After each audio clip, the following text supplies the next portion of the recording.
You know what's frustrating? When those little skin tags start popping up on your neck, under your arms, or around your eyelids, and everyone tells you it's just genetics or aging. But what if I told you that 5 foods you're eating right now, foods that you probably think are healthy, are actually triggering these growths? And what's even more frustrating is that nobody's connecting the dots between what's on your plate and what's appearing on your skin. Hey everyone, I'm Dr. Michael Richardson, a nutritionist who helps people balance their blood sugar, improve their metabolic health, and understand their bodies on a deeper level. And if you watched my last video on reversing insulin resistance with the right foods, you know I'm all about giving you practical, science-backed information that actually works in the real world. Today we're diving into something that affects millions of people, but rarely gets talked about in the context of nutrition. And that's skin tags, or as doctors call them, acrocordons.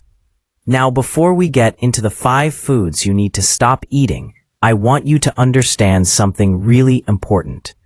The biggest misconception about skin tags is that they're just a cosmetic nuisance, something random that happens to your skin for no particular reason. People think, oh, it's just friction, or it's just my body doing weird things as I get older. And while friction can play a role, that's not the whole story. Not even close. The real story is happening inside your body, at a metabolic level, and it's directly connected to what you're eating every single day. Here's what's really going on. Skin tags are not random. They're actually a visible sign of what's happening with your insulin levels and your blood sugar regulation. Think of skin tags as your body's way of waving a red flag, trying to tell you that something's off with your metabolic health. When your insulin levels stay elevated for too long, when your blood sugar is constantly spiking and crashing, your body starts producing excess growth factors. And one of those growth factors is called insulin-like growth factor 1, or IGF-1. This hormone tells your cells to grow and multiply. Now, that's great when you're a kid and you need to grow. But when you're an adult and these growth signals are constantly firing because your insulin is chronically elevated, your skin cells start growing in places where they shouldn't. That's a skin tag. So the connection is clear. Insulin resistance and elevated insulin levels are major drivers of skin tag formation. And this isn't just theory. Multiple studies have shown that people with insulin resistance and metabolic syndrome have significantly more skin tags than people with healthy insulin sensitivity. In fact, some researchers consider skin tags to be an external marker of internal metabolic dysfunction. If you've got skin tags, especially multiple ones, your body is telling you that your insulin and blood sugar regulation needs attention. Now, this is where it gets interesting, and this is where the 5 foods come in. Because certain foods, even foods that are marketed as healthy, even foods that you might be eating every single day, thinking you're doing something good for your body, these foods are secretly spiking your insulin, keeping it elevated, and creating the perfect internal environment for skin tags to develop. And the tricky part is that some of these foods have a health halo around them. They're sitting in the health food aisle. They've got organic labels. They've got claims about being natural or wholesome. But your body doesn't care about marketing. Your body only cares about what these foods do to your blood sugar and insulin levels. So let's talk about the first food you need to stop eating if you want to prevent skin tags naturally. And this one is going to surprise a lot of people because it's something that's been pushed as a health food for decades. I'm talking about fruit juice. Yes, fruit juice. Even the fresh squeezed kind. Even the one that says no sugar added on the label. And I know what you're thinking. Wait, fruit is healthy, right? Fruit has vitamins and antioxidants. How can fruit juice be bad? Here's the thing. When you take fruit and you juice it, you're removing all the fiber. And fiber is what slows down the absorption of sugar into your bloodstream. Without that fiber, you're basically drinking liquid sugar that hits your system fast and hard. Let me paint you a picture. When you eat a whole orange, you're getting about 12 grams of sugar, but you're also getting about 3 grams of fiber, plus the physical act of chewing and digesting solid food takes time. Your body processes that orange slowly. Your blood sugar rises gently. Your pancreas releases insulin in a controlled, measured way. Everything's working as it should, but when you drink a glass of orange juice, you're getting the sugar from 4 or 5 oranges, so that's 40 to 50 grams of sugar with 0 fiber, and it enters your bloodstream in minutes. Your blood sugar spikes dramatically. Your pancreas has to dump a huge amount of insulin into your blood to deal with that sugar rush. And if you're doing this every morning with your breakfast, you're training your body to overproduce insulin. You're creating insulin resistance, and you're creating the perfect conditions for skin tags to form. The research backs this up. Studies show that high glycemic load diets, which means diets that cause rapid blood sugar spikes, are associated with higher rates of skin tags. And fruit juice is one of the highest glycemic load beverages you can consume. It's basically concentrated sugar water with some vitamins thrown in. Now, I'm not saying fruit is bad. Whole fruit is fantastic. Eat the whole apple, eat the whole orange, but ditch the juice. It's not doing your metabolic health any favors, and it's definitely contributing to those skin tags you're trying to get rid of. The second food you need to stop eating is one that might shock you even more, because this food is literally everywhere in the health and wellness world. I'm talking about agave nectar, agave syrup, that natural sweetener that's supposed to be so much better than regular sugar, the one that's in all the health food stores. The one that influencers use in their smoothies and healthy dessert recipes. Here's the problem with agave. It's marketed as low glycemic, which means it doesn't spike your blood sugar as much as regular sugar does. And technically, that's true. Agave has a lower glycemic index than table sugar, but that doesn't mean it's good for you. In fact, when it comes to skin tags and metabolic health, agave might be worse than regular sugar. Here's why. Agave nectar is incredibly high in fructose. In fact, most commercial agave syrup is about 70 to 90% fructose. For comparison, high fructose corn syrup, which everyone knows is bad, is only about 55% fructose. So agave actually has more fructose than high fructose corn syrup. Now, why does this matter? Because fructose is metabolized differently than glucose. When you eat glucose, every cell in your body can use it for energy. But fructose can only be processed by your liver. And when your liver gets overloaded with fructose, which happens easily when you're consuming concentrated sources like agave, it starts converting that fructose into fat through a process called de novo lipogenesis. This leads to fatty liver disease. It leads to insulin resistance, and it leads to elevated insulin levels throughout your body. And here's the kicker. Fructose doesn't trigger the same insulin response immediately, which is why agave has that low glycemic index rating.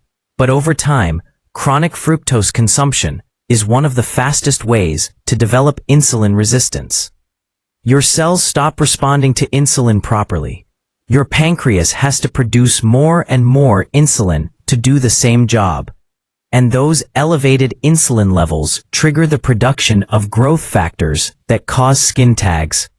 So even though agave doesn't spike your blood sugar right away, it's creating metabolic damage behind the scenes that absolutely contributes to skin tag formation. The irony is that people switch from sugar to agave thinking they're making a healthier choice, but they're actually making things worse. If you're using agave in your coffee, in your smoothies, in your baking, you need to stop. You're sabotaging your metabolic health, and you're feeding the exact hormonal environment that creates skin tags. Now let's talk about the third food, and this one is going to be controversial, because this food has been positioned as a health food staple for decades. I'm talking about low-fat yogurt, specifically those flavored low-fat or non-fat yogurts that come in little cups, the ones with fruit on the bottom, the ones that say things like light or fit or zero on the package. These yogurts are a metabolic disaster, and they're absolutely contributing to your skin tags. Here's what happened. Back in the 1980s and 90s, fat became public enemy number one. Everyone was told to eat low-fat everything. So food manufacturers took the fat out of yogurt. But here's the problem. Fat makes food taste good. Fat gives food texture and satisfaction. When you remove fat, you're left with something that tastes terrible. So what did the manufacturers do? They added sugar. Lots and lots of sugar. A typical container of flavored low-fat yogurt has anywhere from 15 to 25 grams of added sugar. That's the equivalent of 4 to 6 teaspoons of sugar in one little cup. Some varieties have even more. And here's what makes this especially problematic for skin tags. When you eat sugar without fat, your blood sugar spikes fast and high. Fat slows down digestion. Fat helps moderate the release of sugar into your bloodstream. But when you've got a low-fat, high-sugar yogurt, you're getting a rapid insulin spike with none of the metabolic benefits that fat provides. Plus, many of these yogurts are marketed as breakfast foods or healthy snacks, so people are eating them every single day, sometimes multiple times a day. That means they're constantly triggering insulin release, constantly keeping their insulin levels elevated, and constantly creating the hormonal environment that leads to skin tags. Now, I want to be clear. Yogurt itself isn't the enemy. Full-fat, plain, unsweetened yogurt is actually a great food. It's got protein, it's got probiotics, it's got healthy fats that help with satiety and blood sugar control. But the moment you go for that low-fat, flavored version, you're basically eating dessert disguised as health food. And your body knows the difference. Your insulin knows the difference. And your skin is showing you the difference through those tags that keep appearing.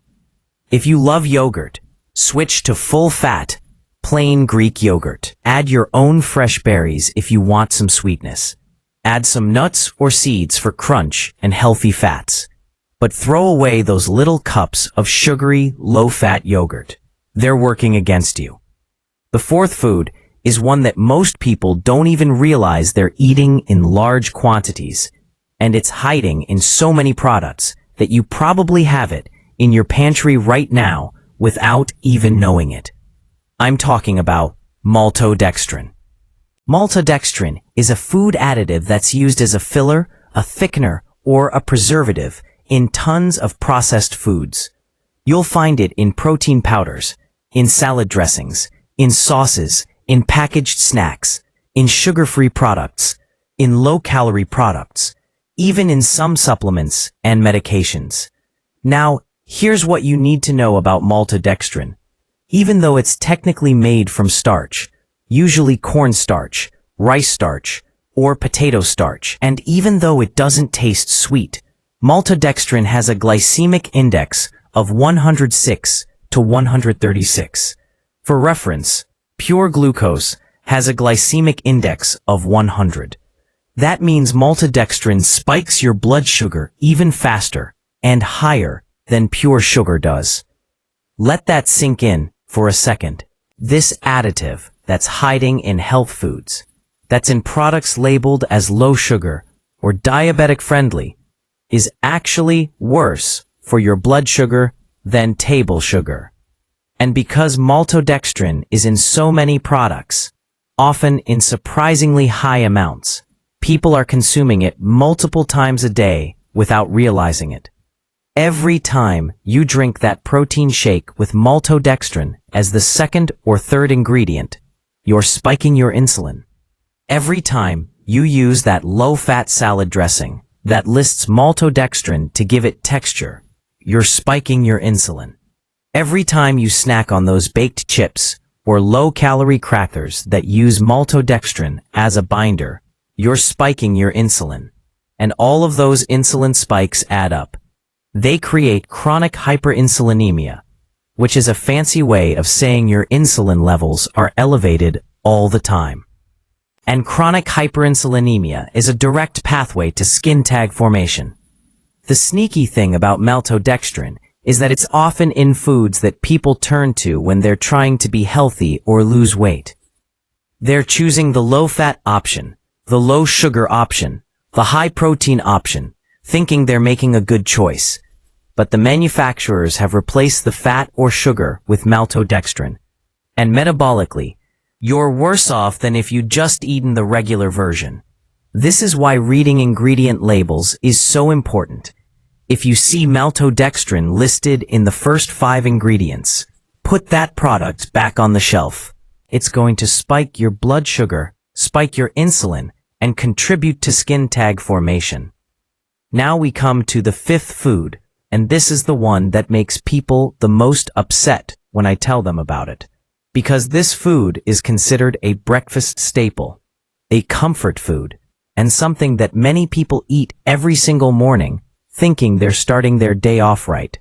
I'm talking about instant oatmeal, those little packets of flavored instant oats that you just add hot water to, and you've got breakfast in 2 minutes. These are an absolute disaster for your blood sugar and your insulin levels. Let me explain why instant oatmeal is so problematic.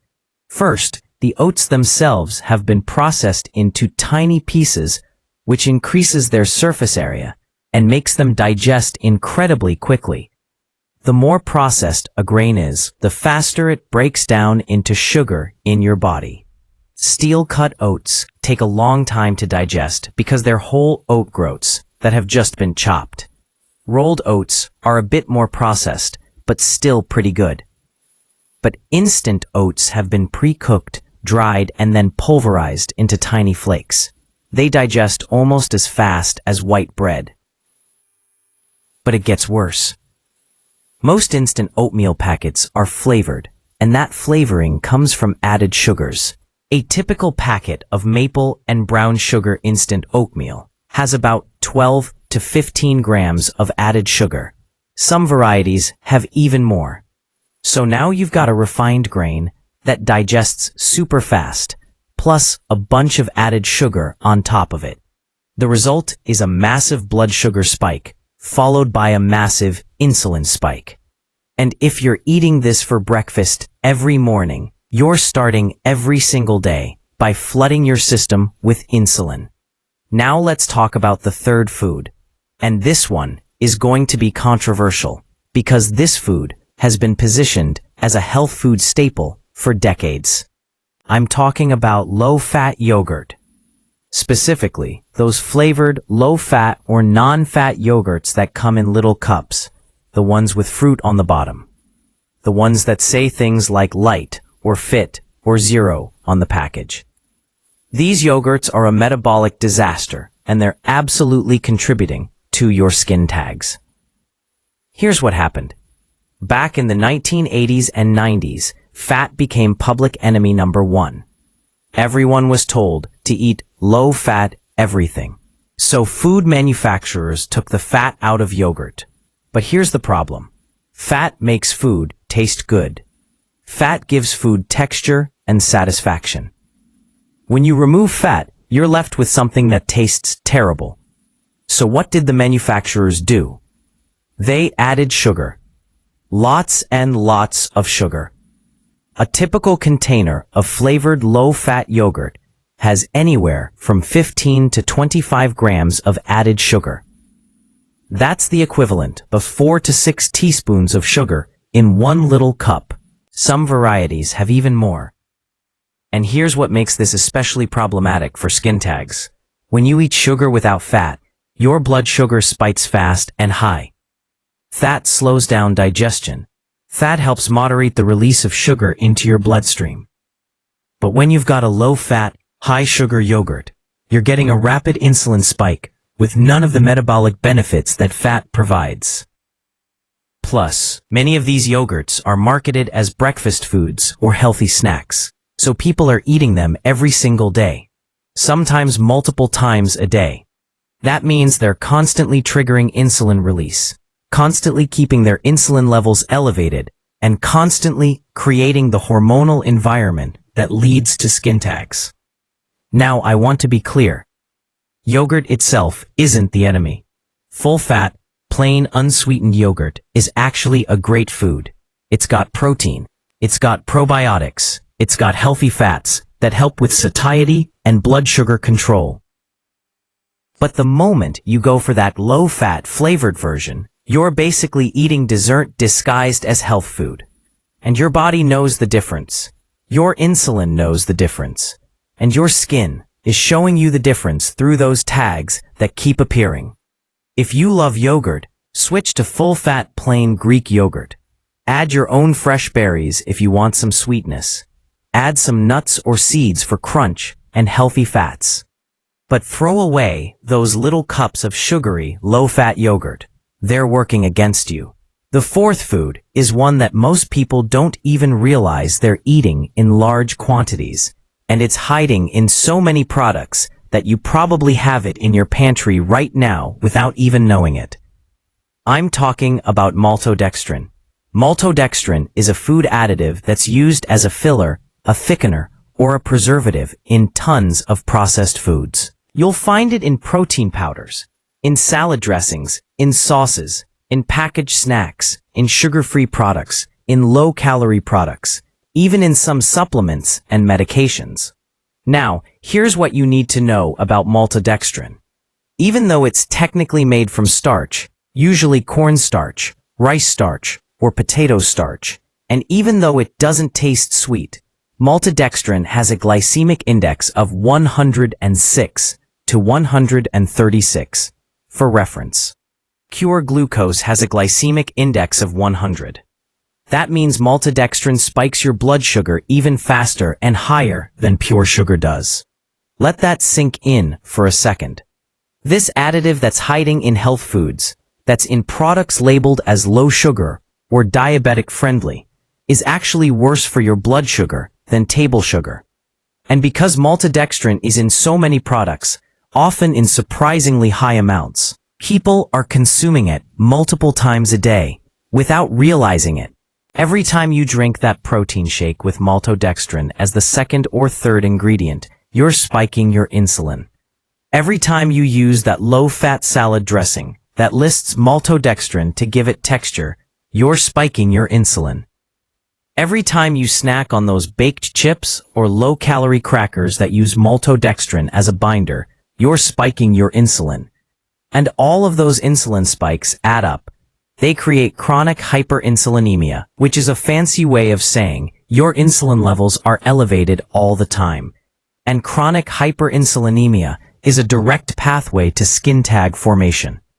The sneaky thing about maltodextrin is that it's often in foods that people turn to when they're trying to be healthy or lose weight.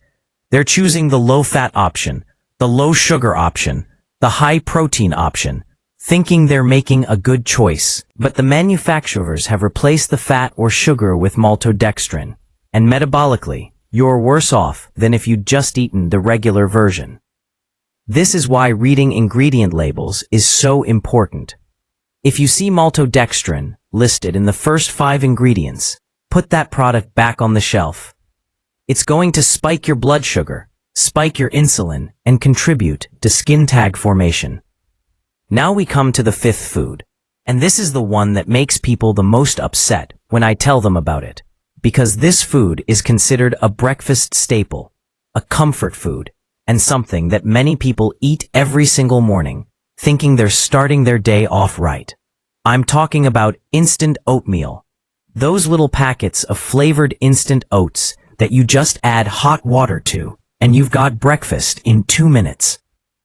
These are an absolute disaster for your blood sugar and your insulin levels. Let me explain why instant oatmeal is so problematic. First, the oats themselves have been processed into tiny pieces, which increases their surface area and makes them digest incredibly quickly. The more processed a grain is, the faster it breaks down into sugar in your body. Steel-cut oats take a long time to digest because they're whole oat groats that have just been chopped. Rolled oats are a bit more processed, but still pretty good. But instant oats have been pre-cooked, dried, and then pulverized into tiny flakes. They digest almost as fast as white bread. But it gets worse. Most instant oatmeal packets are flavored, and that flavoring comes from added sugars. A typical packet of maple and brown sugar instant oatmeal has about 12 to 15 grams of added sugar. Some varieties have even more. So now you've got a refined grain that digests super fast, plus a bunch of added sugar on top of it. The result is a massive blood sugar spike followed by a massive insulin spike. And if you're eating this for breakfast every morning, you're starting every single day by flooding your system with insulin. And here's what makes this especially problematic. When you spike your insulin first thing in the morning, you're setting yourself up for blood sugar and insulin problems for the rest of the day. That morning insulin spike causes your blood sugar to crash a couple hours later, which makes you hungry and craving more carbs and sugar. So you eat something else that spikes your insulin again. And this roller coaster continues all day long. You're never giving your insulin levels a chance to come down. You're never giving your cells a break from being constantly bombarded with insulin. And over time, this creates the chronic hyperinsulinemia that drives skin tag formation. Plus, and this is important, many people eat instant oatmeal because they think it's heart healthy or because they're trying to lower their cholesterol. And yes, oats contain beta-glucan, which is a type of fiber that can help with cholesterol. But you know what else affects your cholesterol and your heart health? Insulin resistance. Chronic high insulin levels are terrible for your cardiovascular system. They increase inflammation. They increase triglycerides. They contribute to plaque formation in your arteries. So even if the oats are helping your cholesterol a tiny bit, the sugar and the rapid digestion are creating metabolic damage that far outweighs any benefit. If you love oatmeal and you want to keep eating it, here's what you need to do. Switch to steel-cut oats, or at minimum, old-fashioned rolled oats. Not the quick oats. Not the instant oats. The thick, hearty oats that take 20 to 30 minutes to cook. Cook them in water or unsweetened almond milk. Don't add sugar, or honey, or maple syrup. Instead, add healthy fats like almond butter or coconut oil. Add protein like collagen powder or a couple eggs on the side. And add some cinnamon for flavor. This combination of fiber, fat, and protein will slow down digestion, moderate your blood sugar response, and keep your insulin levels stable. That's how you eat oatmeal without sabotaging your metabolic health. So those are the 5 foods: fruit juice, agave nectar, low-fat flavored yogurt, anything with maltodextrin, and instant oatmeal.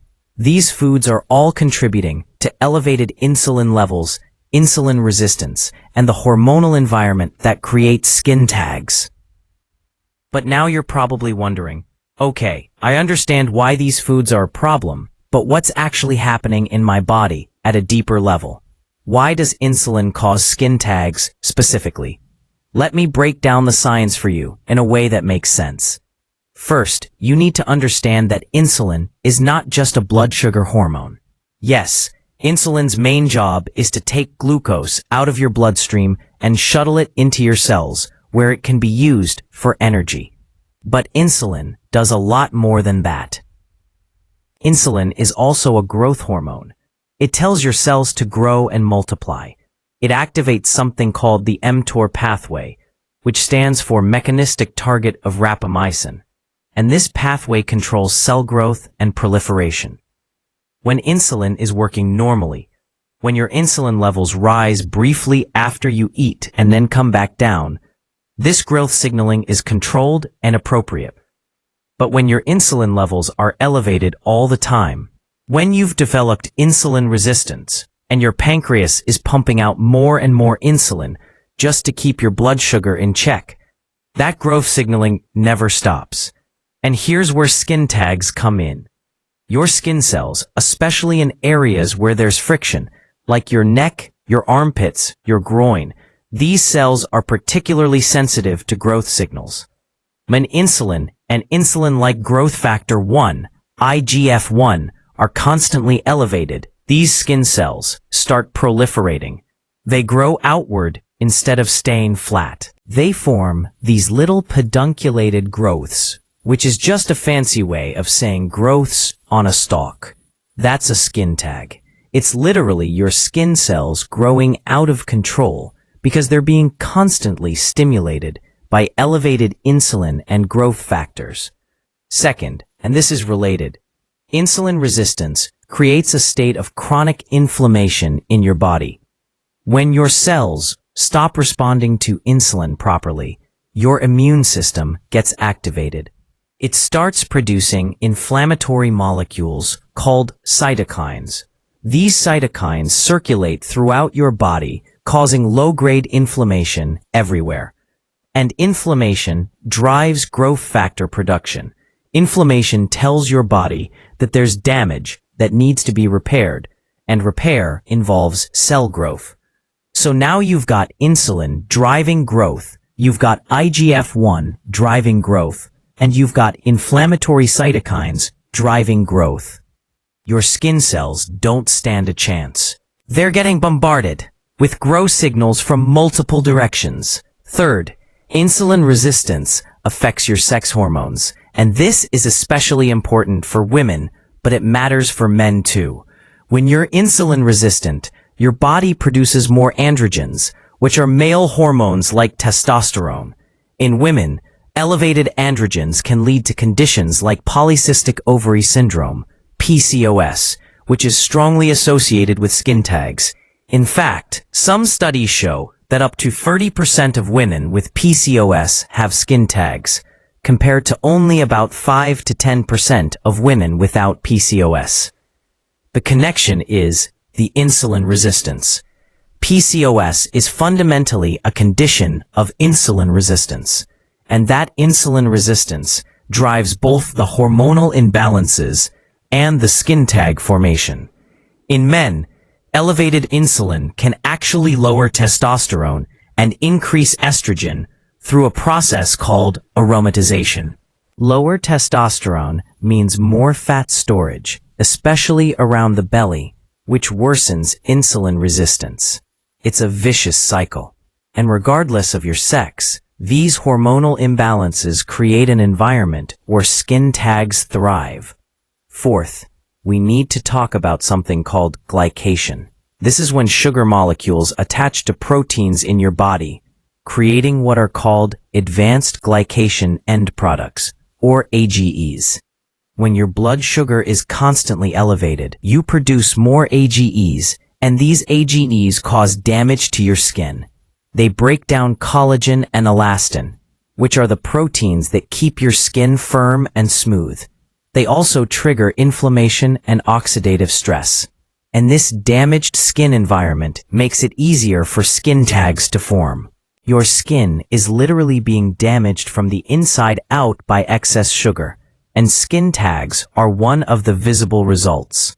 Fifth, and this is something that doesn't get talked about enough, insulin affects your gut health, and your gut health affects your skin. When you're eating a high-sugar, high-refined carb diet, you're feeding the bad bacteria in your gut. These bacteria thrive on sugar. They multiply like crazy. And they produce toxins and inflammatory compounds that leak into your bloodstream through a leaky gut. This is called endotoxemia, and it creates systemic inflammation that, you guessed it, contributes to skin tag formation. Your gut and your skin are intimately connected. When your gut is unhealthy, your skin shows it, and one of the ways it shows it is through skin tags. So when you put all of this together, you can see that skin tags are not just some random cosmetic thing. They're a sign that your metabolic health needs attention. They're telling you that your insulin levels are too high, that you've developed some degree of insulin resistance, that you have inflammation, that your hormones are out of balance, that your gut might be unhealthy. They're a warning sign. And the good news is that when you address the root cause, when you fix your insulin sensitivity and balance your blood sugar, skin tags often stop forming, and existing ones sometimes even shrink or fall off on their own. Now that you understand the why, let's talk about the how.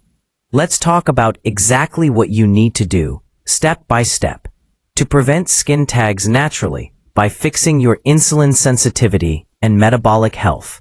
I'm going to give you a clear action plan that you can start implementing today. Step 1 is to eliminate the 5 foods we talked about. This is non-negotiable.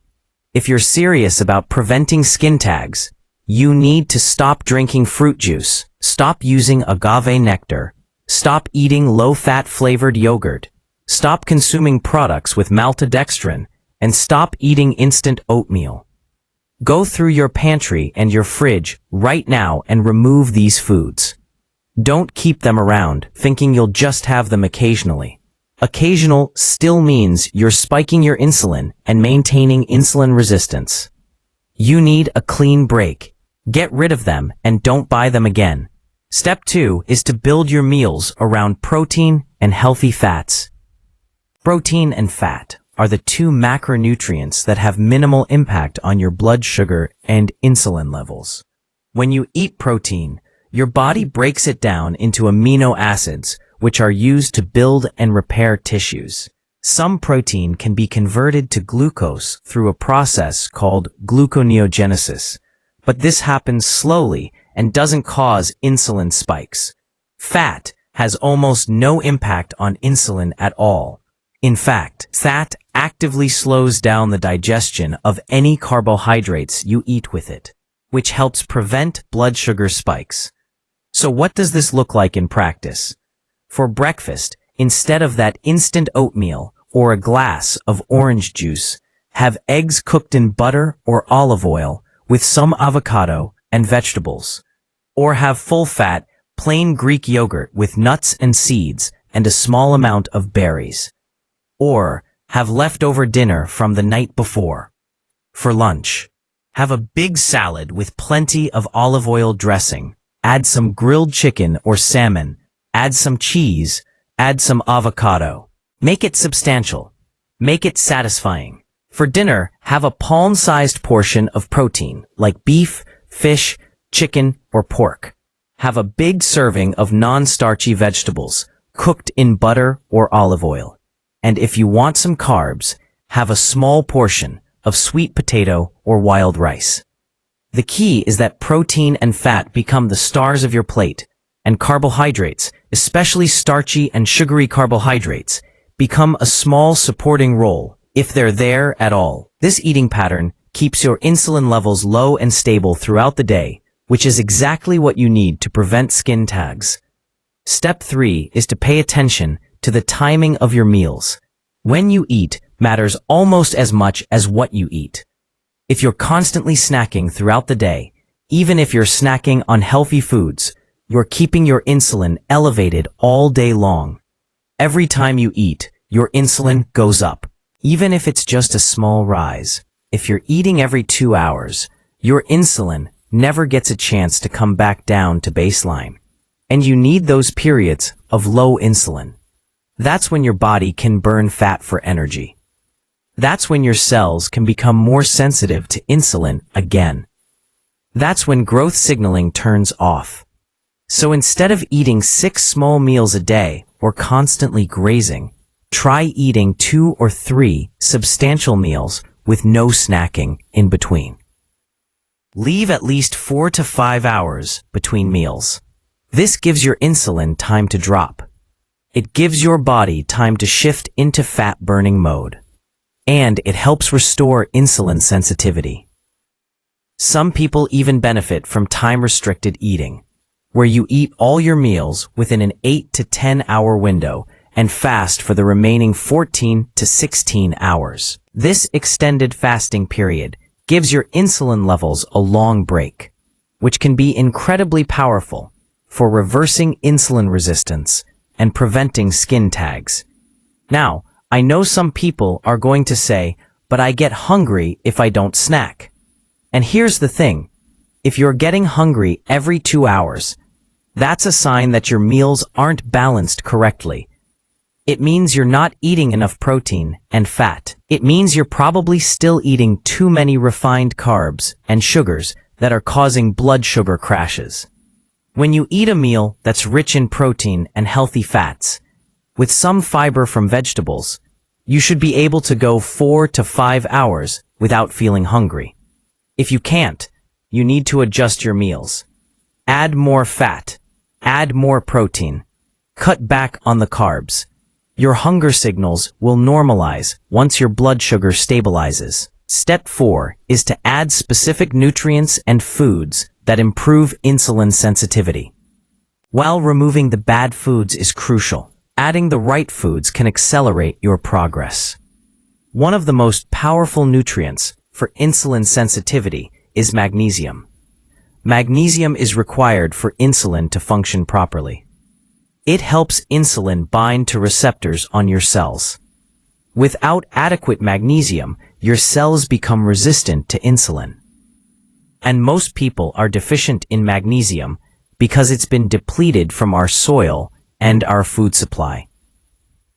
Good sources of magnesium include dark leafy greens like spinach and Swiss chard, pumpkin seeds, almonds, dark chocolate. And if you need to supplement, magnesium glycinate is the best absorbed form. Another crucial nutrient is chromium. Chromium helps insulin work more efficiently. It enhances insulin signaling and helps glucose get into your cells. You can get chromium from foods like broccoli, green beans, grass-fed beef, and nutritional yeast. Or you can supplement with chromium picolinate. Omega-3 fatty acids, especially from fatty fish like salmon, sardines, and mackerel, are incredibly anti-inflammatory, and they improve insulin sensitivity. If you don't eat fish regularly, a high-quality fish oil supplement can help. Cinnamon is another tool in your arsenal. Cinnamon has been shown in studies to lower blood sugar and improve insulin sensitivity. Add it to your food liberally. Put it in your coffee. Sprinkle it on your yogurt. Add it to roasted vegetables. It's both delicious and therapeutic. And apple cider vinegar, taken before meals, can blunt blood sugar spikes. Mix a tablespoon of apple cider vinegar in a glass of water and drink it 10 to 15 minutes before you eat. The acetic acid in the vinegar slows down the digestion of starches, which moderates your insulin response. Step 5 is to move your body, especially after meals. Exercise is one of the most powerful tools for improving insulin sensitivity, and you don't need to become a marathon runner to get the benefits. Even a 10 to 15-minute walk after each meal can significantly lower your blood sugar and reduce your insulin response to that meal. When you move, your muscles use glucose for energy, which means less glucose stays in your bloodstream, which means less insulin is needed. And over time, regular movement makes your muscle cells more sensitive to insulin. Your muscles have more insulin receptors.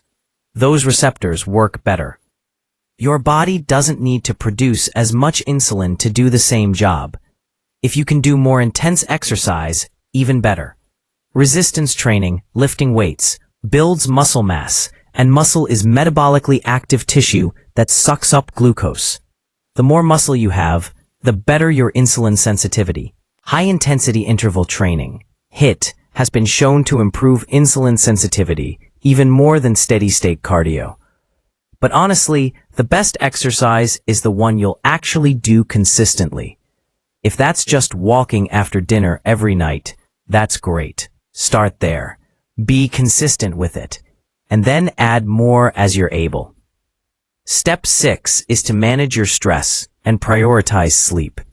This might seem unrelated to skin tags, but stress and poor sleep both wreak havoc on your insulin sensitivity. When you're stressed, your body produces cortisol, which is a stress hormone. Cortisol raises your blood sugar. It makes your cells more resistant to insulin. It tells your body to store fat, especially around your belly. And chronic stress means chronic cortisol elevation, which means chronic insulin resistance.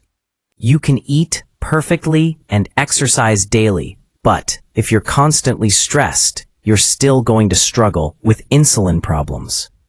Similarly, when you don't get enough sleep, your body produces less leptin, which is your satiety hormone, and more ghrelin, which is your hunger hormone. You wake up hungrier, you crave carbs and sugar, and your insulin sensitivity is impaired. Studies show that even one night of poor sleep can reduce insulin sensitivity by up to 30%. One night. Imagine what happens when you're chronically sleep deprived. So you need to take stress management and sleep seriously. Practice deep breathing, meditation, or yoga. Get outside in nature. Do things that relax you, and prioritize getting 7 to 8 hours of quality sleep every night. Turn off screens an hour before bed. Keep your room dark and cool. Make sleep a non-negotiable part of your health routine. Step 7 is to consider intermittent fasting once you've got the basics down. I put this last because fasting isn't for everyone, and you shouldn't jump into it if you're still eating a high-carb, high-sugar diet. But once you've cleaned up your food, once you've balanced your meals with protein and fat, once you've stabilized your blood sugar, intermittent fasting can be a powerful tool for improving insulin sensitivity and preventing skin tags. Fasting gives your insulin levels an extended break. When you're not eating, your insulin drops to baseline levels. Your cells get a rest from constantly being stimulated by insulin, and this rest period allows them to become more sensitive again. A simple approach is to stop eating after dinner and not eat again until lunch the next day. That's a 16-hour fast with an 8-hour eating window.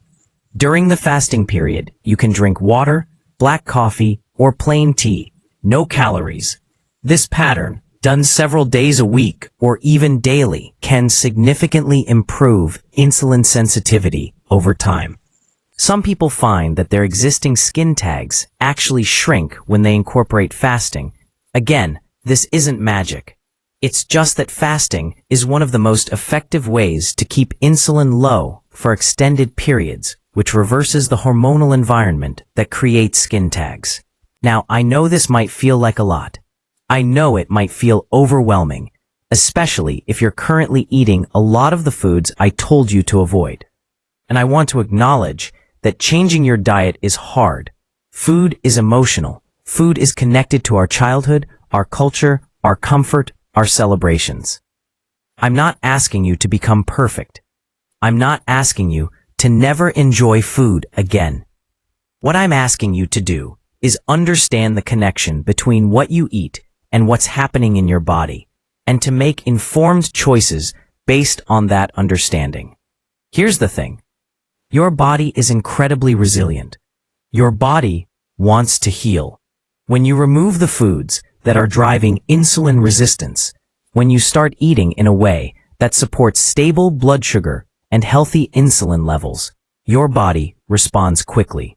Within days, you'll notice your energy is more stable. Within weeks, you'll notice you're less hungry and your cravings have diminished. Within months, you'll notice your skin looks better, your inflammation is down, and those skin tags have stopped appearing. Some people even notice that existing skin tags dry up and fall off on their own once their insulin sensitivity improves. But you have to be consistent. You can't eat well for a week and then go back to your old habits and expect lasting results. This has to become your new normal. And the good news is that once you've been eating this way for a while, once your body has adapted, once your taste buds have adjusted, you won't even want those old foods anymore. That fruit juice will taste sickeningly sweet. That instant oatmeal will taste like pure sugar. Your body will start craving real, whole, nutrient-dense foods because that's what makes it feel good. And look, I also want to address the elephant in the room. Some of you are thinking, but my doctor never told me that food affects skin tags. My doctor just said they're genetic or they're from friction and there's nothing I can do except have them removed. And here's the truth. Most doctors don't receive adequate nutrition training in medical school. They're trained to diagnose and treat disease, usually with medications or procedures. They're not trained to think about food as medicine.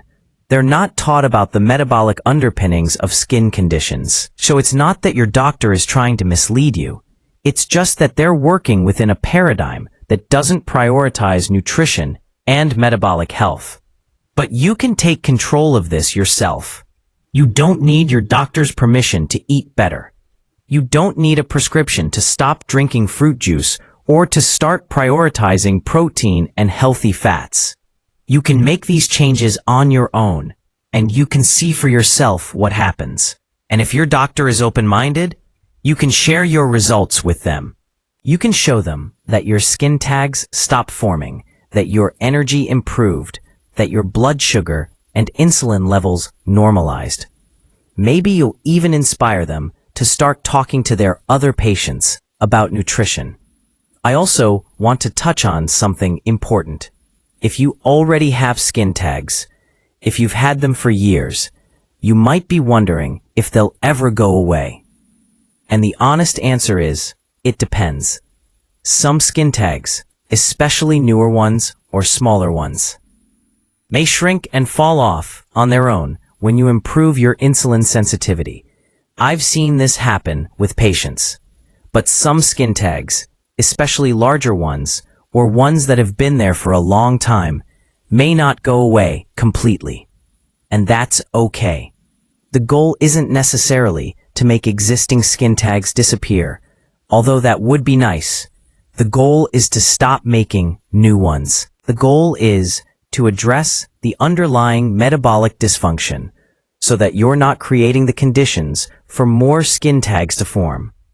And if you have existing skin tags that bother you cosmetically, you can absolutely have them removed. A dermatologist can remove them easily and safely with a simple procedure. But if you don't address the underlying insulin resistance, they're just going to come back. You'll have them removed, and then, 6 months later, you'll have new ones. That's why the nutritional and metabolic approach is so important. It gets to the root cause. It prevents new formation.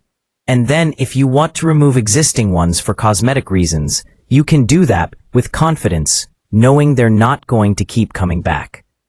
One more thing I want to mention is that skin tags are often an early warning sign of more serious metabolic conditions. If you have multiple skin tags, especially if you're also dealing with weight gain, fatigue, brain fog, frequent hunger, or difficulty losing weight, these are all signs of insulin resistance. And insulin resistance, if left unchecked, can progress to prediabetes and eventually type 2 diabetes. It can lead to fatty liver disease. It can increase your risk of heart disease, stroke, Alzheimer's disease, and certain cancers. So, skin tags are not just a cosmetic nuisance. They're your body's way of telling you to pay attention. They're a visible marker of invisible metabolic problems that need to be addressed. By taking action now, by changing your diet and improving your insulin sensitivity, you're not just preventing skin tags. You're preventing a whole cascade of chronic diseases.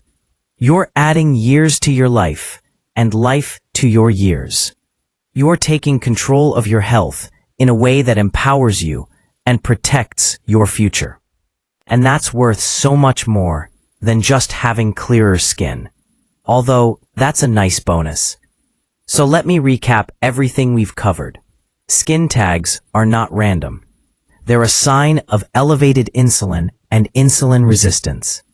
5 common foods are major drivers of insulin problems: fruit juice, agave nectar, low-fat flavored yogurt, products with maltodextrin, and instant oatmeal.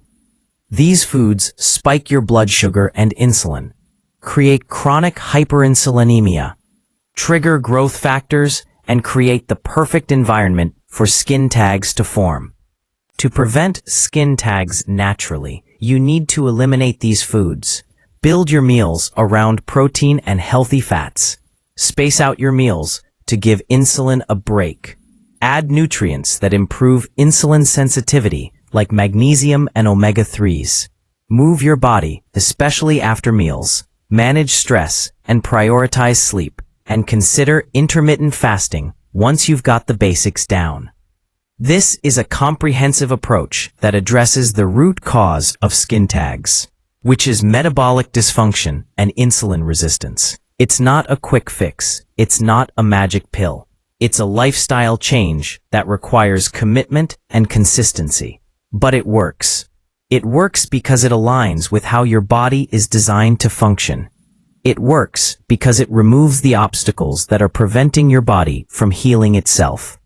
And it works in a way that improves your overall health, not just your skin. I've seen countless people reverse their skin tags by following these principles. I've seen people who are covered in skin tags have them stop forming entirely once they fix their insulin sensitivity. I've seen people's existing skin tags shrink and disappear.